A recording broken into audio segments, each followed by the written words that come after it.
안녕하세요. 10월 3일 주일입니다. 지난 한 주간 어떻게 평안하셨나요? 저희 교회에는 오늘 한국에서 음악 선교사님이 처음으로 부임하셨습니다. 유하영 음악 선교사님이시고요. 음대를 졸업하고 오보에 전공을 하셨고요. 이곳에서 작곡 또 코러스, 악기 등을 지도를 통해서 봉사를 하시고자 오셨습니다.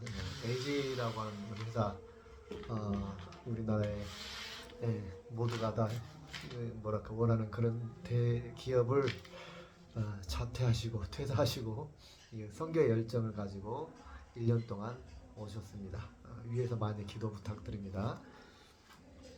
저희가 오늘 본 말씀은 마태복음 28장 18절에서 20절 말씀, 3절 말씀 제가 봉독하겠습니다. 예수께서 나와 말씀하여 이르시되 하늘의 땅과 모든 권세를 내게 주셨으니 그러므로 너희는 가서 모든 족속을 제자로 삼아 아버지와 아들과 성령의 이름으로 세례를 베풀고 내가 너희에게 분부한 모든 것을 가르쳐 지키게 하라. 볼지어다 내가 세상 끝날까지 너희와 항상 함께 있으리라 하시니라. 아멘. 오늘 본 말씀 너무나 우리에게 유명한 말씀입니다. 예수님께서 부활 승천하시기 직전에 모든 제자들에게 명령하신 마지막 명령입니다. 이 말씀과 함께 사도행전 1장 8절 말씀이 또 우리에게 아주 귀한 말씀이시죠. 너희는 가서 너희 예루살렘을 떠나지 말고 내가 너에게 보낼 성령을 기다리라 그랬죠. 너희 성령이 너에게 임하시면 너희가 땅끝까지 이르러 권능을 받고 내 증인이 되리라 그랬습니다. 이 두 말씀은 우리 제자 훈련의 이제 핵심이 되는 말씀인데요. 오늘 말씀을 딱 들으면 이거 제자 훈련에 관한 이야기구나라고 생각할 수가 있습니다. 예수님께서는 본질적으로 모든 그리스도인들은 내 증인이 되라 그랬어요. 재어진다 그랬죠. 또 너희들이 제자가 되어서 너희들은 내 제자이니까 너희들도 제자를 삼고, 그죠? 제자를 삼고 또 제자를 길러내라. 그리고 세례도 주고 또 내가 지금까지 가르쳤던 모든 성경 말씀을 또 잘 지키게 해라. 이렇게 명령들을 하셨죠. 우리는 이 말씀에 대해 많이 은혜를 받고 또 제자 삼는 일에 많이 열심을 다할 줄로 믿습니다. 우리가 지금까지 이 말씀을 간단하게 우리가 강의를 하면 처음에 가서 제자 삼으라라는 말씀이 있고, 두 번째로는 세례를 주라는 말이 있죠. 세 번째로는 모든 걸 가르쳐서 지키게 해라, 행하게 해라 그 말씀입니다. 첫 번째 말씀은 가서 만나서 그러죠. 만나서 마음으로 그냥 형식적으로 가지 말고 우리 만남이 있죠. 여러 가지 만남의 모든 기회들을 다 통통 틀어서 가라는 말은 그렇게 우리가 해석하면 되겠고요. 저는 이 말씀을 그냥 우리가 의무적으로 가는 것을 넘어서서 예수 그리스도의 마음을 품고 간다라는 그의 개념을 우리가 이해하면 참 좋겠다라고 생각했습니다. 그냥 저도 지금까지 목사니까 선교사니까 전도사니까 뭐 이렇게 신학교 때부터 이렇게 훈련을 하고 뭐 학교 앞 전도도 가고 많이 했지만 최근 들어서 더 제가 느끼는 게 마음으로 간다는 그 개념이 참 중요하구나라는 걸 제가 깨달았어요. 아무리 여러 번 가고 농어촌 선교 봉사를 가지만 내 마음이 움직이지 않는 그런 봉사 한계가 있는 것을 많이 느낍니다. 정말 마음으로 이렇게 움직여서 가는 그런 사람들은 뭔가가 다른 것 같아요. 거기에 따뜻함이 있고 어루만짐이 있고 뭔가 능력이 다르다라는 걸 제가 느껴요. 그래서 저도 오늘 말씀을 통해서 우리가 한번 생각해 봅시다. 우리가 누구를 만날 때, 누구 영혼을 우리가 전도를 한다 할 때 의무적으로 전도하는 것 말고 정말 그 영혼을 생각하면서 그 친구를 생각하면서 마음으로 생각하고 가족을 생각하면서 우리가 마음으로 애틋함과 여러 가지 하나님 주시는 감정들 있잖아요. 이 감정들을 모두 총동원해서 이거를 한마디로 말하면 마음으로라고 할 수 있겠죠.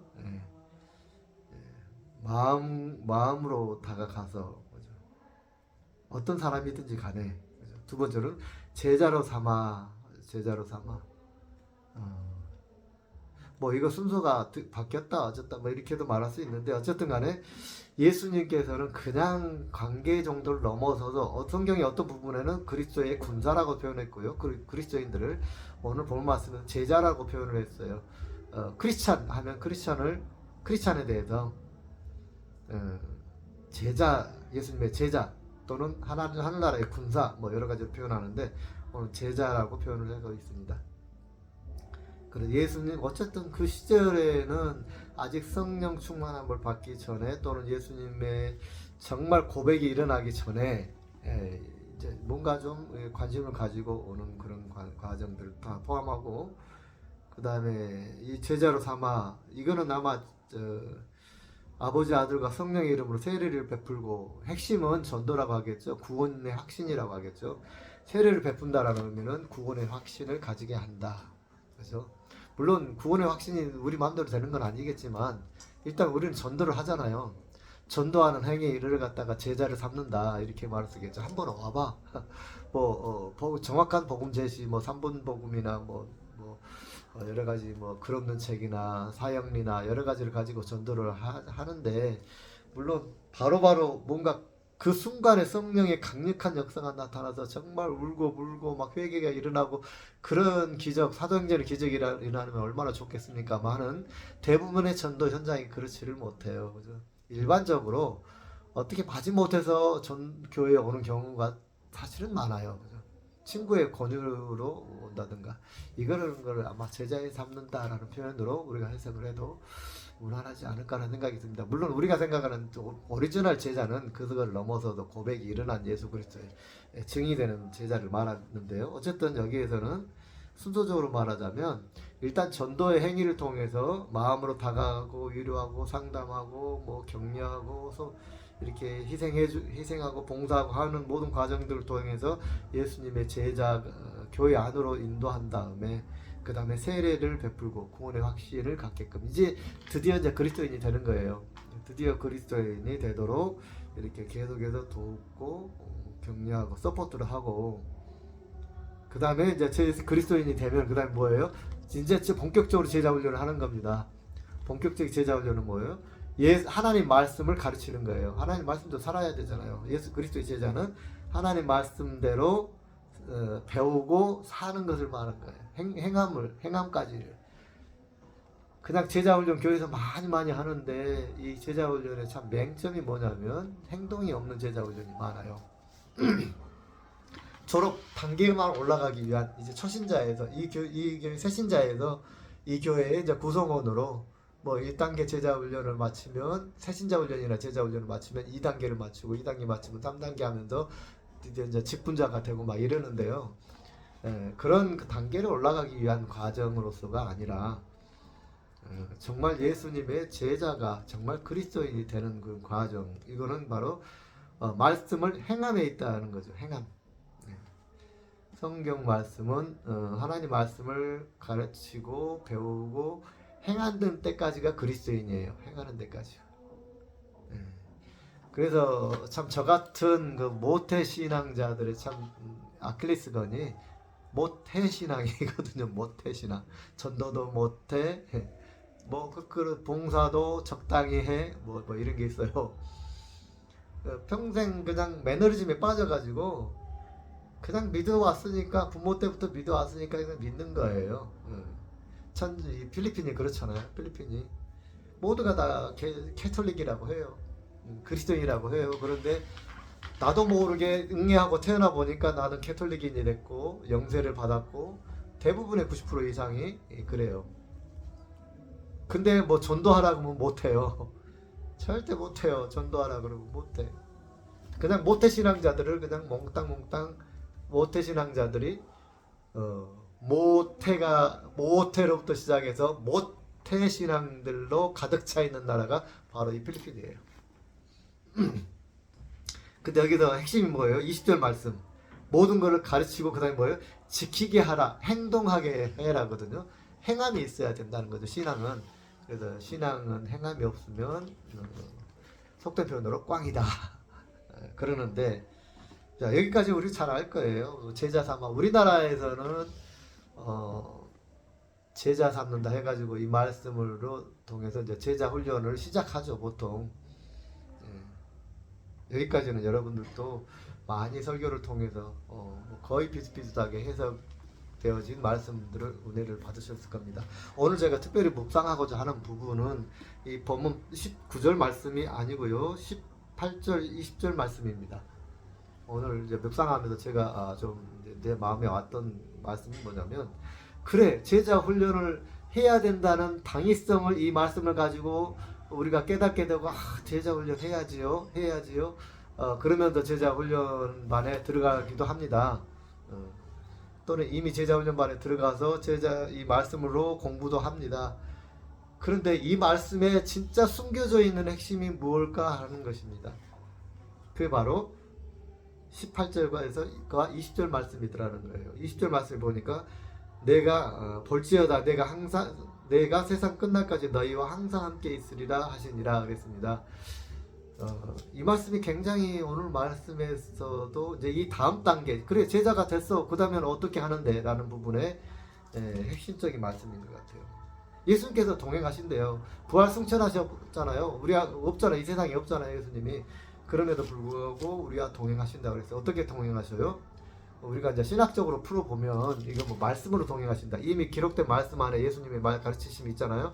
이 말씀을 읽을 때 우리는 동행을 한다. 이게 첫 번째 해석이에요. 두 번째는 뭐예요?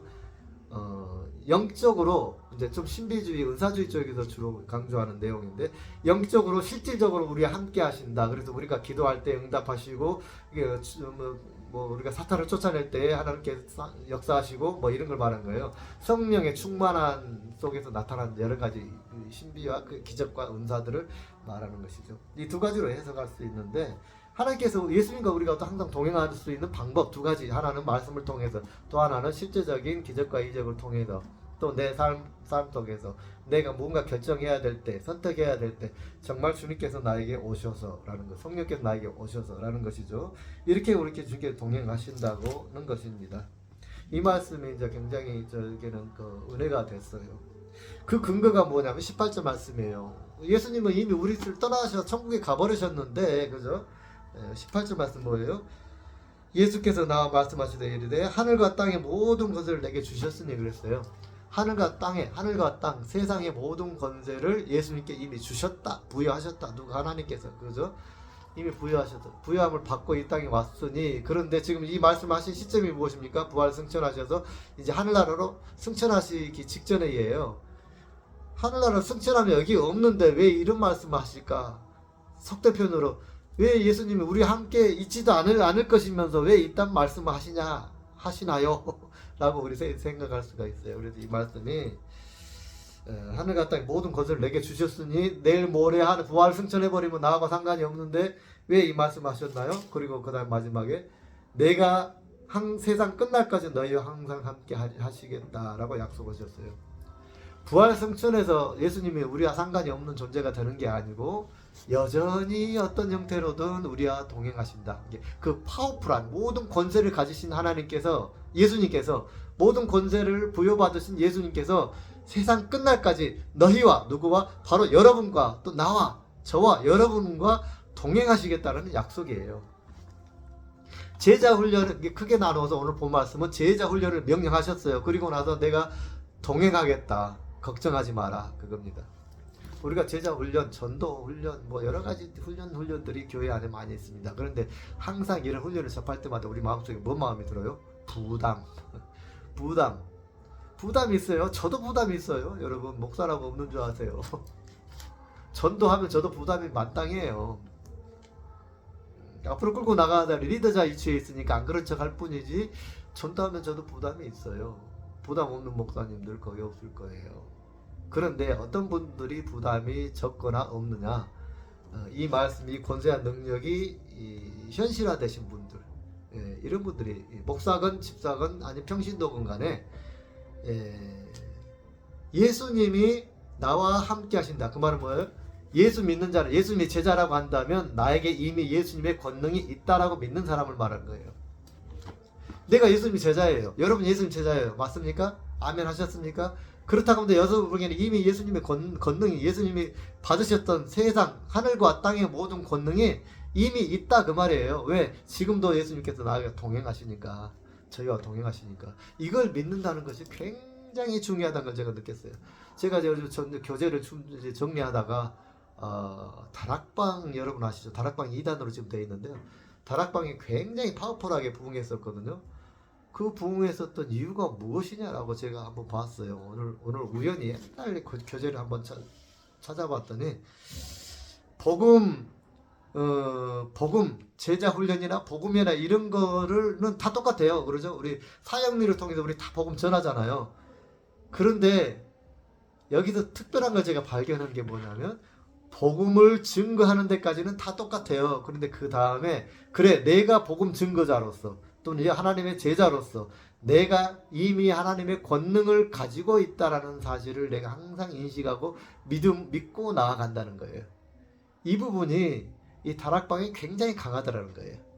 그걸 류광수 목사님이 아주 강하게 가르쳐요. 그 뒷 파트에서 복음 파트 다음에 보면 왜 우리가 당당하게 이렇게 나갈 수 있는가 라는 거 봐서 우리 권능에 대해서 굉장히 강조를 해요. 그러니까 그 권능을 믿게 되니까 역사가들이 막 나타나는 거예요. 물론 이제 여러분들 동영상 유튜브 같은 데 보면은 뭐 가끔 다락방의 목사들이 뭐 이렇게 타락해가지고 성적 타락한 이야기도 나오고 막 그래요. 근데 그 일부 목사겠죠. 뭐 다 그런다는 건 아니겠죠. 당연히 우리 개신교 우리 교단에도 성적 타락해가지고 그런 분들 많아요. 목사들이 거기에 걸려가지고 7기에 걸려서 넘어진 분들 많이 있어요. 뭐 많지는 않고 종종 있어요. 어느 단체든지 있을 수 있어요. 그거 가지고 이제 뭐 말할 수는 없는 거고 그 목사의 문제지 그룹의 문제로 말하기는 그런 목사들이 너무 많다 그러면 그 그룹에 뭔가 문제가 있겠지만 영적인 문제가 있다고 보겠지만 어쩌다 한두 명 있다 그런 거는 어느 다 집단이나 있을 수 있는 문제라는 것이죠. 본질적인 거는 이제 류광수 목사나 이런 분들이 어떻게 해가느냐는 건데 저는 좀 모르겠어요. 다락방이 왜 이단인지에 대해서는 저도 솔직히 잘 모르겠어요. 공부한 적도 없고 배운 적도 없고 그러나 이제 적어도 하나님께서 그 초기에 그분을 통해서 그분을 사용하셨다는 것만큼은 저는 이제 그랬다라고 저는 생각하기 때문에 지금 어떻게 교만의 영이 들어가서 어떻게 됐는지를 모르겠어요. 변할 수 있거든요, 사람이란. 많은 이단들이 처음부터 이단이 되는 건 아니에요. 처음에는 하나님의 은혜로서 이렇게 막 하다가 나중에 교만해져 가지고 이단이 되기 마련이거든요. 그래서 지금의 다락방을 제가 뭐 추종하거나 그러지는 않습니다. 저도 다락방 다짜도 몰라요. 처음에 첫 번째 전도교육 받았던 그 프로그램만 저는 가지고 있고 그게 이제 연구를 좀 한번 할 때가 있죠. 그거에 대해서. 근데 어쨌든 제가 느낀 게 이 파워가 굉장히 중요한 거더라고요. 권능, 능력. 이 능력을 잘 사용해야 된다는 거예요. 우리가 그 능력을 받아서 그 능력 가지고 행동화하고 말씀대로 우리가 말씀을 예수 그리스도의 말씀대로 살아간다는 것은 능력이 있어야 돼요. 권능이 없으면 그렇게 살 수가 없어요. 성령의 능력. 그래서 성령의 마가 다락방이 역사하신 이유가 뭡니까? 그 능력을 주시기 위해서 우리에게 부여하기 위해서 그 마가 다락방에 성령이 역사하셨어요. 그 이후로는 성령 이미 받았다. 그리스도인은 성령 받았다라고 말하고 그러나 받은 걸로 끝나는 것이 아니고 성령 충만함을 얻어야 된다고 이렇게 이야기합니다. 신학적으로는 성령 받고 그 다음에는 우리 삶 속에서는 성령 충만함으로 살아야 된다 이렇게 이야기해요. 그래서 여러분 항상 우리 성령 충만함 속에서 성령 충만한 삶을 산다는 것은 우리가 하나님 말씀을 행동으로 옮길 수 있는 힘이 있다라는 거예요. 힘. 여러분 어떻습니까? 뭐가 문제인가요? 신앙인으로 살아가면서 항상 뭐가 문제인가요? 내가 믿는 걸 직장에서 숨기시나요? 힘이 없는 거예요. 그죠? 권능이 없어요. 예수의 권능이. 예수 믿는다고 하지 나는 그리스도인이라고 하지만 교회 안에서는 잘 믿는 척하지만 세상에 나오면 나는 예수 안 믿는 사람이에요. 예수 믿는 거 들킬까봐 또 술 마시면서 같이 뭐 어울릴 수 있죠. 뭐 성경에 술 전혀 마시지 말라 그런 말은 없잖아요.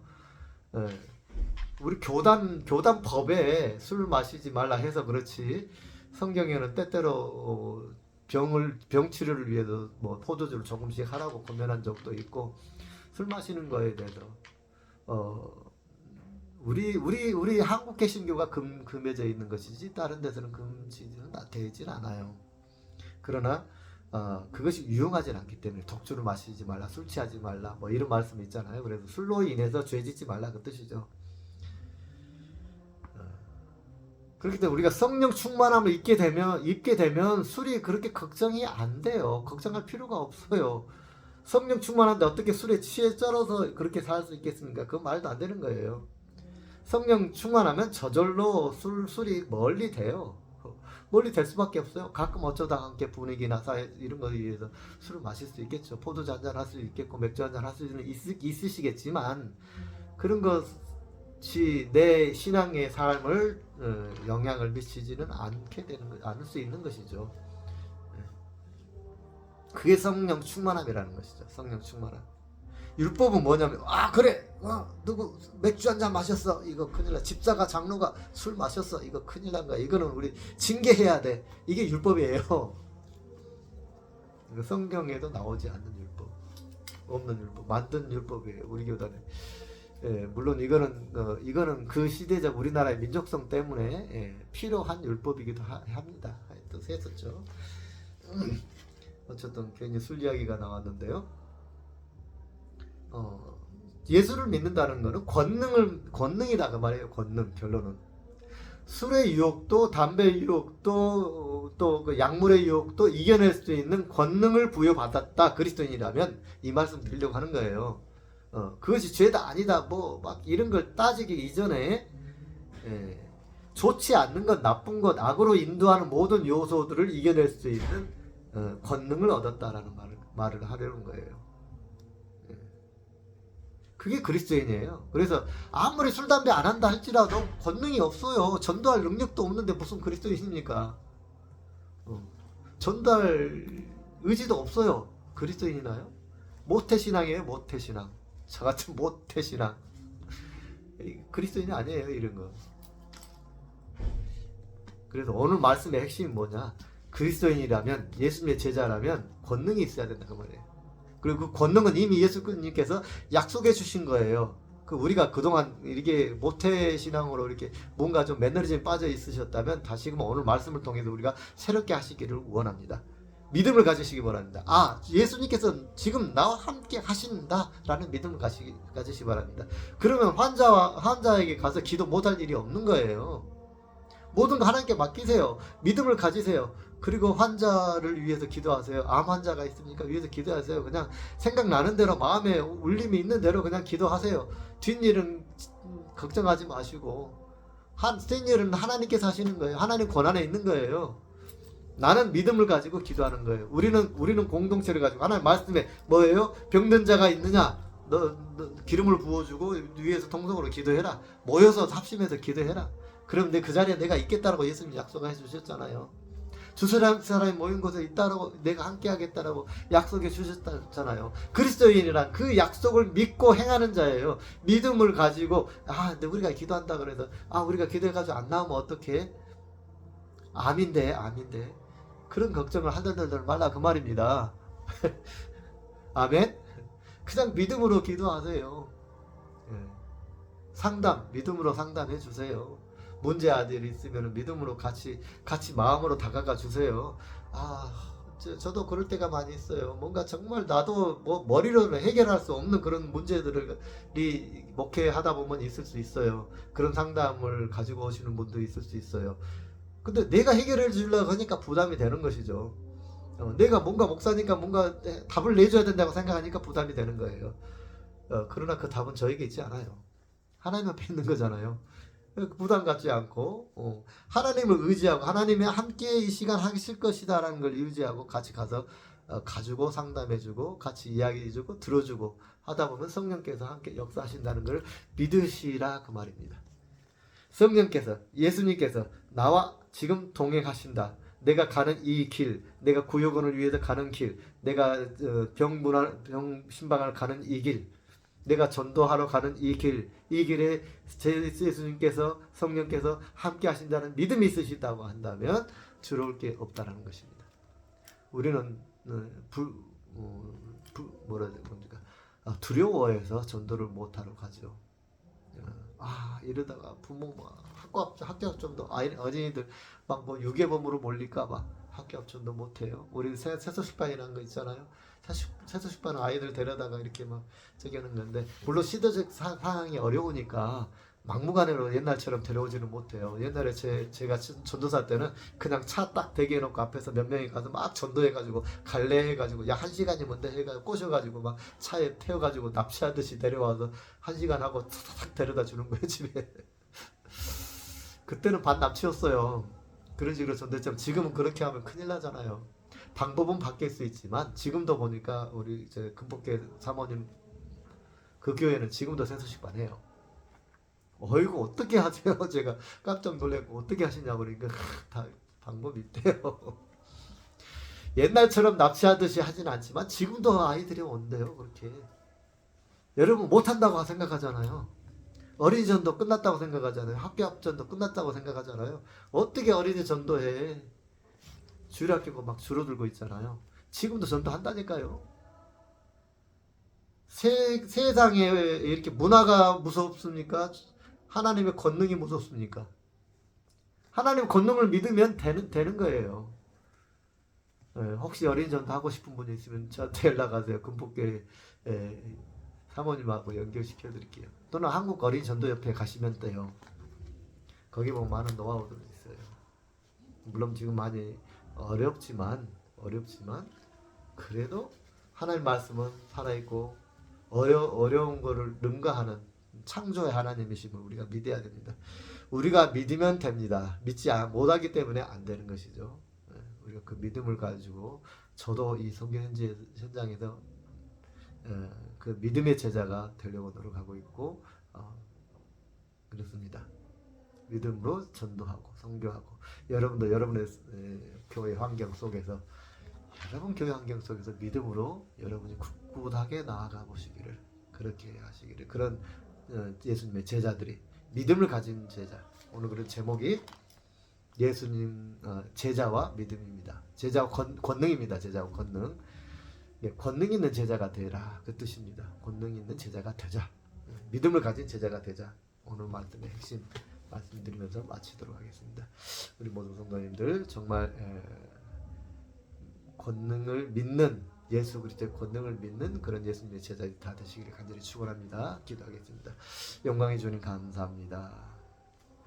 우리가 그리스도인이라 하면서도 뭐 여러 가지 제자 훈련들 단계별 다 훈련 받았지만 여전히 우리는 모태신앙으로 우리가 머무르러 있지 않습니까? 주님 저희들에게 믿음이 부족한 탓이다 예수님 말씀하셨습니다. 믿음이 부족하기에 기도가 이루어지지 않는다라고 예수님이 책망하셨습니다. 주님 우리가 믿음이 있는 참된 제자라면 나에게 권능이 있음을 예수 그리스도 권능이 성령의 권능이 나에게 있음을 믿는 그러한 믿음이 있게 하여 주시옵소서. 이제는 우리 주 예수 그리스도의 은혜와 하나님 아버지 무한하신 사랑과 성령님의 교통하심이 예수 그리스도의 제자로서의 권능을 갖는 믿음을 갖는 그러한 제자가 되기를 원하는 아버지의 자녀들 머리 위에 이제부터 영원까지 함께 하시기를 간절히 기도하옵나이다. 아멘. 할렐루야. 한 주간도 권능으로 승리하시는 저와 여러분 되시길 간절히 축원합니다. 아멘.